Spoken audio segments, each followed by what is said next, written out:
Cristo é o caminho, a verdade e a vida. Respondeu-lhe Jesus: Eu sou o caminho, a verdade e a vida, ninguém vem ao Pai senão por mim. João 14:6. Eu sou o caminho, a verdade e a vida, diz o Senhor Jesus. Somos informados de forma clara que o caminho que Deus provê é Cristo, a verdade que Deus revela também é Cristo, vida que Deus concede é, do mesmo modo, Cristo. Cristo é o nosso caminho, nossa verdade e nossa vida. É por meio de Cristo que vamos ao Pai. No coração de Deus, aquilo que está relacionado a Ele é Cristo, o qual é também seu Filho. Ele não nos deu muitas coisas fora de Cristo, pelo contrário, o que Ele nos dá é o próprio Cristo.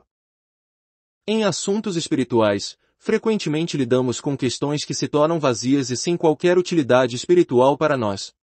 Precisamos então pedir a Deus que abra nossos olhos de modo que possamos conhecer seu Filho. A característica do cristianismo reside no fato de sua fonte, profundidade e riqueza estarem vinculados ao conhecimento do Filho de Deus. Não importa conhecermos métodos, doutrinas ou poder, o que realmente importa é conhecer o Filho de Deus. Conhecer que o Filho de Deus é o caminho, conhecer que o Filho de Deus é a verdade e conhecer que o Filho de Deus é a vida. Nosso poder provém de conhecermos seu Filho.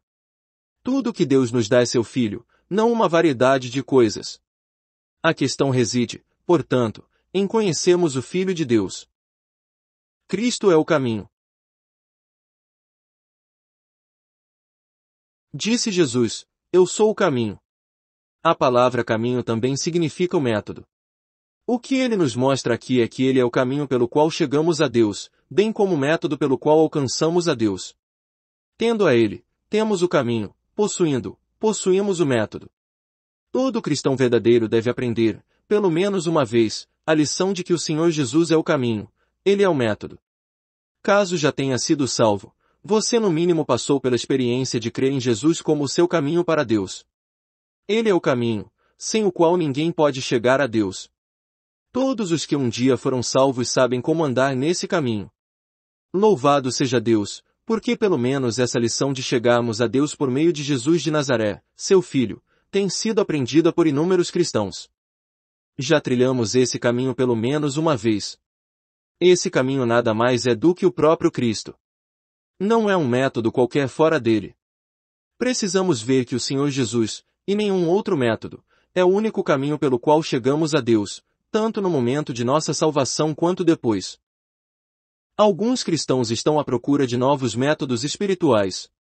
Certa vez, depois de ouvir uma mensagem a respeito da vitória em Cristo e não por esforço próprio, um irmão disse àquele que havia proferido a mensagem: Por muitos anos tenho sido constantemente derrotado, mas hoje está tudo resolvido. Ao que o pregador perguntou: E como você sabe disso? O irmão respondeu: Porque agora creio ter achado o caminho para a vitória. Louvado seja Deus porque hoje encontrei um método. A vitória é pelo Senhor, não de mim mesmo. O irmão que havia proferido a mensagem respondeu: Se tudo o que achou foi um caminho para a vitória, então será derrotado novamente. Por que disse isso? Porque o Senhor Jesus nos diz: Eu sou o caminho.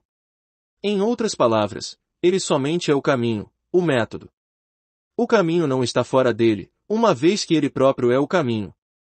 Se tudo aquilo que conseguimos se resume a um método, descobriremos rapidamente sua ineficácia. Deus não nos dá um método, ele nos dá seu próprio Filho. Ouvimos frequentemente a experiência de outras pessoas e percebemos sua validade, mas o que vemos é somente um método, em vez de vermos o Senhor que aquelas pessoas tocaram. Como resultado, sofremos derrota após derrota. O problema principal é que, desta maneira, nós não chegamos a conhecer o Senhor como o caminho. Precisamos entender que crer no próprio Senhor e acreditar em uma formulação, na realidade, duas coisas diferentes. Pela graça de Deus, um cristão tem seus olhos abertos para ver que tipo de pessoa é, portanto, submete-se e crê no Senhor, confiando que o Senhor fará aquilo que ele não pode realizar sozinho.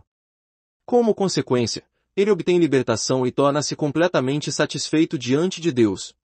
Mais tarde, porém, um outro cristão aparece. Ao ouvir o testemunho daquela primeira pessoa, ele também pede a Deus para iluminá-lo para descobrir sua incapacidade. Ele também sabe deve que crer em Deus e humildemente abandonar o seu eu. No entanto, estranhamente ele não recebe a libertação que o primeiro experimentou. Como se explica isso? A razão é que o primeiro irmão possui a fé viva que o capacita tanto a tocar como a crer no Senhor, enquanto o segundo não possui fé alguma, mas está meramente copiando uma fórmula, e assim, ele não chega a tocar a Deus. Resumindo, o que o segundo irmão tem é um método, não o Senhor. Um método não possui poder nem eficácia alguma, pelo fato de não ser Cristo, esse método é simplesmente algo morto. Todas as coisas espirituais que estão fora de Cristo são mortas. Enfatizemos isso bem. Alguns irmãos perguntam, como é estranho que algumas pessoas, que creem em Deus, tenham suas orações respondidas enquanto eu, que também creio, não tenho. Por que Deus é gracioso para com elas e não o é para comigo?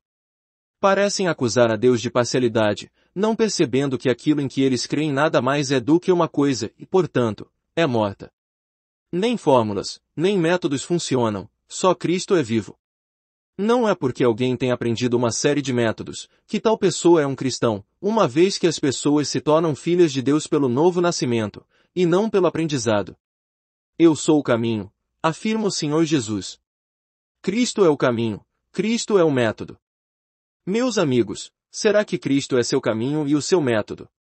Ou, será que você está buscando um caminho ou um método diferente dele mesmo? Louvado seja Deus, se Cristo for nosso método, tudo será bem sucedido. Mas se o que temos for simplesmente uma fórmula, dentre várias, por melhor e mais precisa que seja, ainda assim, é algo morto e não possui qualquer valor espiritual. A razão de muitas orações não respondidas e testemunhos ineficazes reside no fato do Senhor não ter sido tocado. Meramente copiamos os métodos de outros, mas não tocamos o Senhor de fato. Certa vez, um servo do Senhor pregou uma mensagem em R.O. Manos 6-8. Ao ouvir a mensagem, certo irmão disse, hoje consigo entender o caminho da vitória. Vejo claramente. De agora em diante não serei mais derrotado como costumava ser. Um outro irmão aproximou-se do pregador e quando questionado de como ele se sentia disse, não sei como descrever. O Senhor porém abriu meus olhos e hoje eu vi. Aquilo que este último irmão obteve foi o próprio Senhor. Ele consequentemente manteve-se firme enquanto o primeiro foi novamente derrotado, pois recebeu apenas um método sem valor, não o próprio Senhor. Mesmo nossa motivação ao ouvirmos uma mensagem é muitas vezes incorreta. Em vez de pedirmos ao Senhor por revelação para que possamos vê-lo, tentamos memorizar um método que possamos levar conosco. E mesmo que apliquemos tal método, não chegaremos a lugar algum. Algumas vezes, todavia, chegamos a vislumbrar algo ainda que não ousemos dizer que vimos o Senhor. Contudo, se o contemplamos, tal visão trará mudança real graças a Deus, esse é o caminho. Não se trata de aprender um método, mas de conhecer o Senhor. Claramente nos é mostrado que o próprio Senhor é o método. Devemos, portanto, ao ouvir uma mensagem ou um testemunho, examinar a nós mesmos e verificar se encontramos o Senhor ou se simplesmente compreendemos um método. Não há libertação em conhecermos um método, somente somos libertos ao conhecer Senhor. Ouvir como Ele tem ajudado a outros não nos salvará, só acharemos salvação se confiarmos no Senhor e nele somente. As palavras proferidas por eles podem parecer as mesmas, mas em realidade espiritual há uma distância enorme. O Senhor é o Senhor da vida e quem o toca, toca a vida. Somente tocar o Senhor confere vida.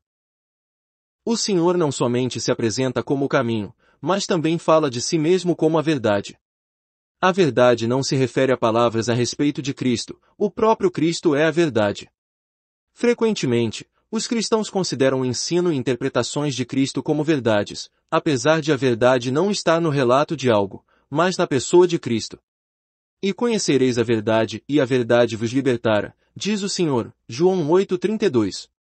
Se examinarmos nossa experiência, verificaremos que nenhuma verdade jamais nos libertou. A palavra de Deus diz que a verdade nos libertará, mas quantas vezes a verdade é simplesmente uma doutrina para nós?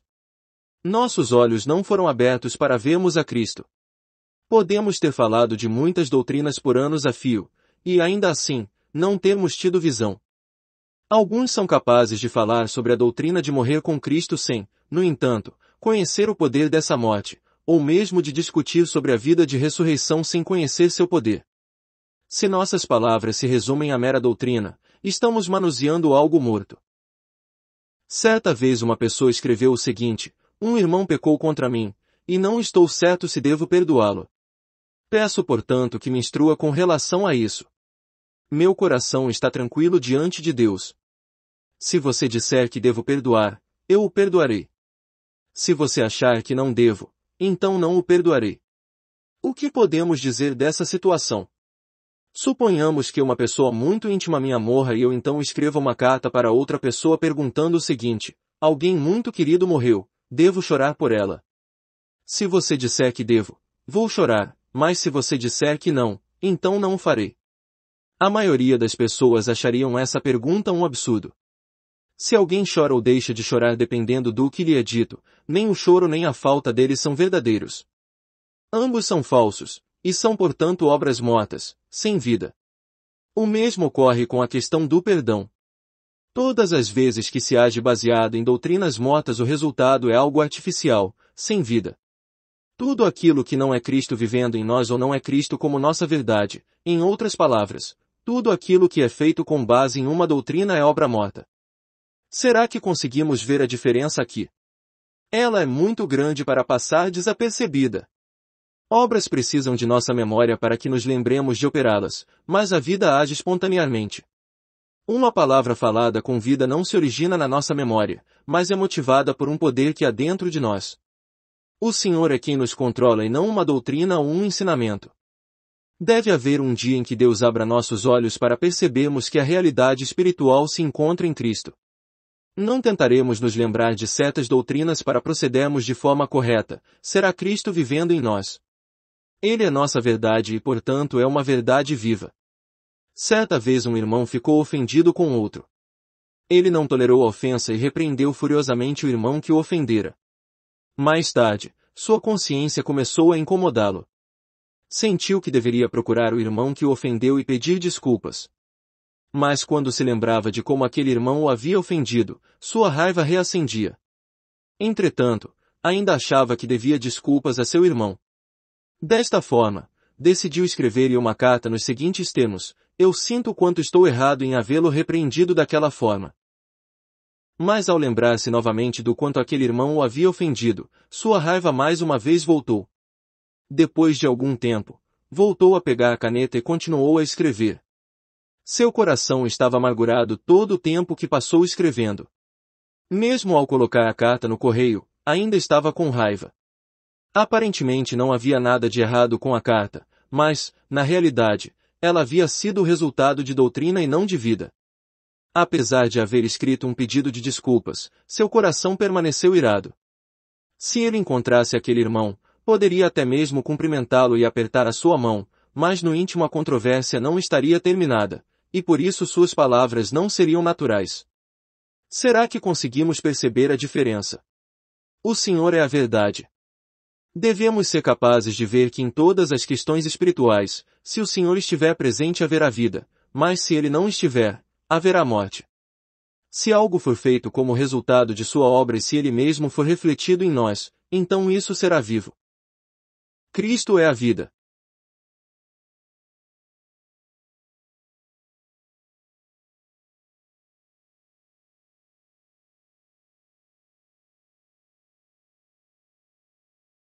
Dando sequência às palavras, eu sou o caminho e a verdade, o Senhor acrescenta, e a vida. Estamos conscientes do fato de que a vida se manifesta espontaneamente em obras, mas as obras não são, de forma alguma, um substituto para a vida. Devemos deixar bem claro aqui que as obras não são vida porque vida não resulta de esforço, vida é o próprio Cristo. Como as pessoas se esforçam por serem cristãs? Como nos cansamos com esse esforço diário?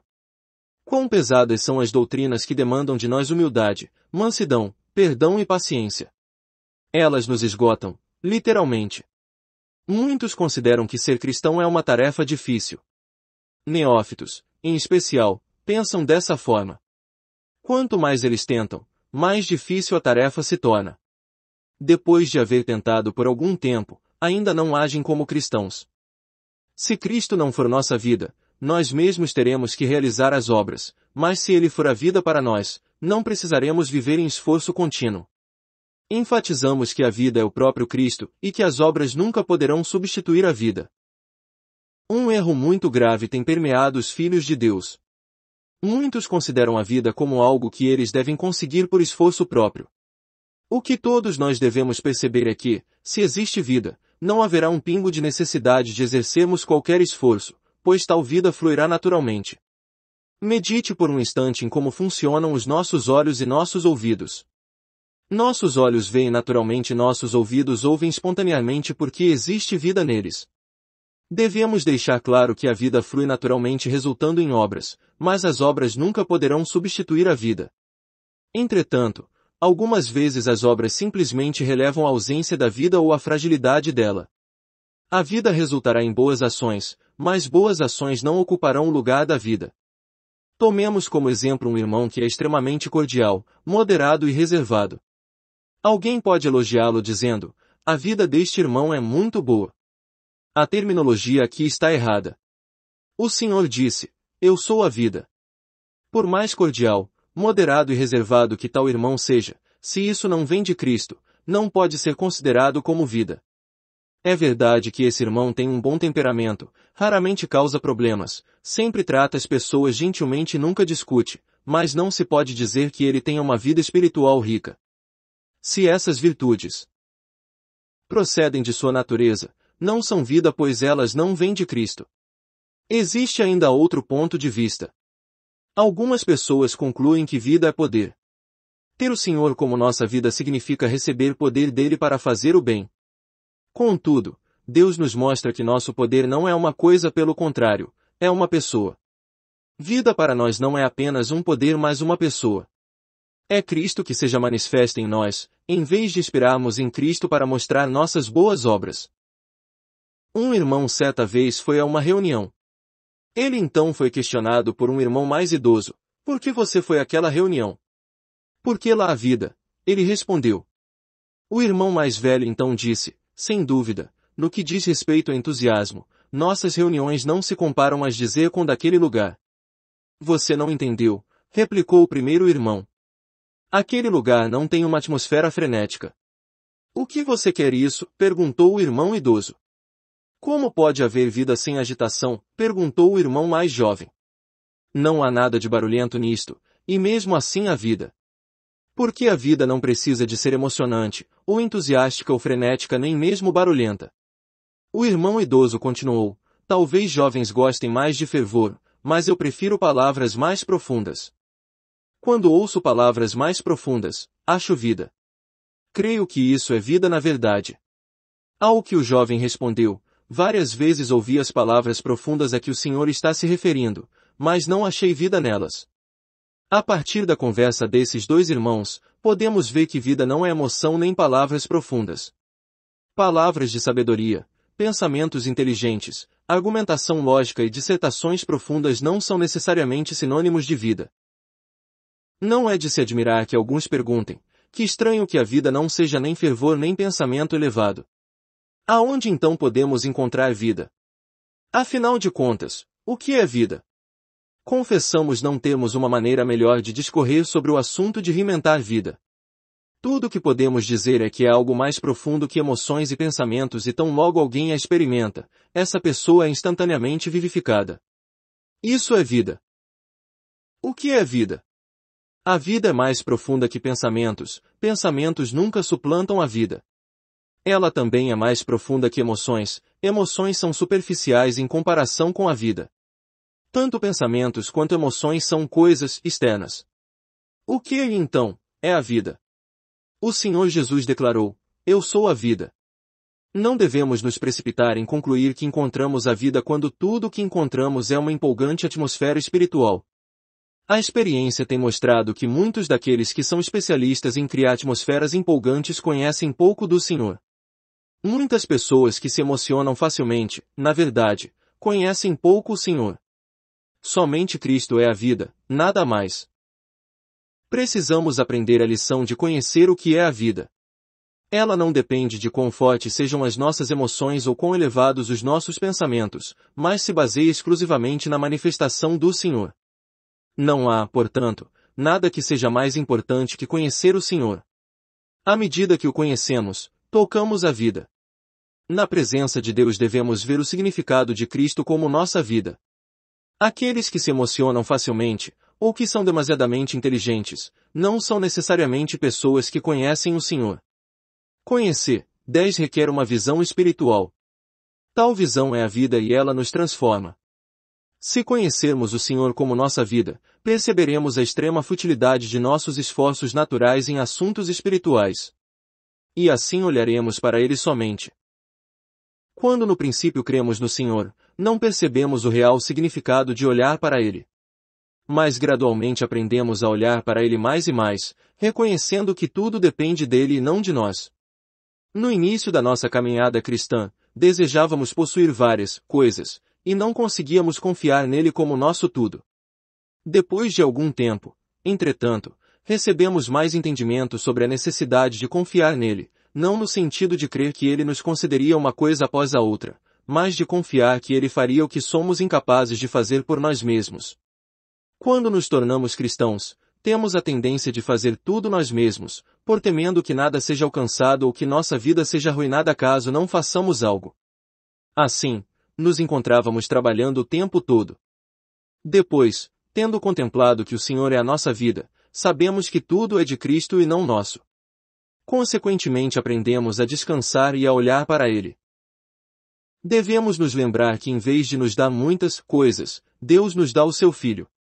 Por essa razão, podemos sempre levantar nosso coração e olhar para o Senhor dizendo, Senhor, Tu és o meu caminho, Senhor, Tu és minha verdade, Senhor, Tu és minha vida. Ó Senhor, é de Ti que preciso, não das Tuas coisas. Roguemos a Deus graça para vermos Cristo em todas as coisas espirituais. Dia após dia somos convencidos de que além de Cristo não há outro caminho, nem verdade, nem vida. Quão facilmente fazemos das coisas nosso caminho, nossa verdade e vida. Ou rotulamos de vida um pensar lúcido, emoções fortes ou mesmo a conduta exterior. Entretanto, tais coisas não são vida. Precisamos perceber que apenas o Senhor é vida. Cristo é nossa vida. E é o Senhor quem vive em nós. Roguemos a Ele que nos livre das muitas questões externas para que toquemos somente a Ele. Devemos ver o Senhor em todas as coisas. O caminho, a verdade e a vida são encontrados ao conhecer-o. Que verdadeiramente nos acheguemos ao Filho de Deus e deixemos que Ele viva em nós. Amém. Extraído do livro, Cristo, a essência de tudo que é espiritual Vatmanei.